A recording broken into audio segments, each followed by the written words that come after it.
ប្រទេសកាតាបានធ្វើការថ្កោលទោសជាសាធារណៈចំពោះសកម្មភាពវាយប្រហារដោយកំជ្រួចមីស៊ីលរបស់អ៊ីរ៉ង់កាលពីដើមសប្តាហ៍នេះទៅលើមូលដ្ឋានទ័ពអាកាសសហរដ្ឋអាមេរិកដ៏សំខាន់ដែលមានទីតាំងស្ថិតនៅប្រទេសកាតា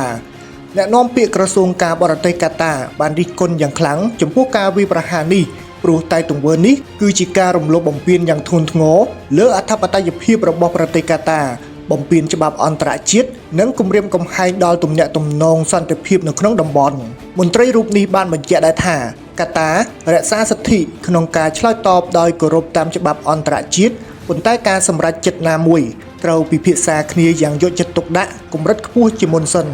ក្រៅពីមន្ត្រីរបស់កាតាប្រធានាធិបតីសហរដ្ឋអាមេរិកលោកដូណាល់ត្រាំឯនោះវិញបានលើកឡើងដែរថាលោកពិតជាអរគុណដល់ភាគីអ៊ីរ៉ង់ខ្លាំងណាស់ដែលបានផ្ដល់ការជូនដំណឹងជាមុនពាក់ព័ន្ធនឹងការវាយប្រហារលើមូលដ្ឋានយោធារបស់សហរដ្ឋអាមេរិកនៅក្នុងប្រទេសកាតាការទទួលបានដំណឹងជាមុននេះហើយទើបធ្វើឲ្យមានការរៀបចំប្រព័ន្ធការពារដែនអាកាសដើម្បីទប់ទល់ឲ្យបានគ្រប់គ្រាន់រហូតមិនបានបណ្ដាលឲ្យនរណាម្នាក់រងរបួសនិងស្ទើរតែគ្មានការខូចខាតអ្វីទាំងអស់គួររំលឹកថាចំនួនដែលបន្តរហូតមកដល់ពេលនេះបានចាប់ផ្ដើមកាលពីថ្ងៃទី13ខែមិថុនានៅពេលដែលអ៊ីស្រាអែលបានបើកការវាយប្រហារតាមអាកាសប្រឆាំងនឹងទីតាំងនុយក្លេអ៊ែរនិងមីស៊ីលរបស់អ៊ីរ៉ង់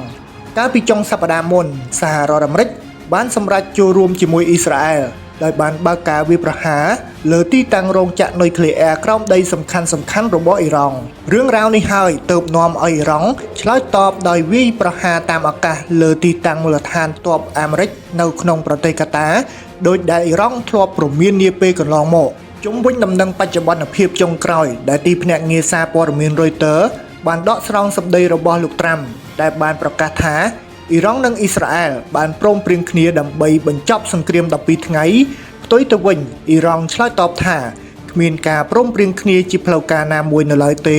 ប៉ុន្តែបើអ៊ីស្រាអែលបញ្ឈប់មុនខ្លួននឹងអនុវត្តតាមក្រោយ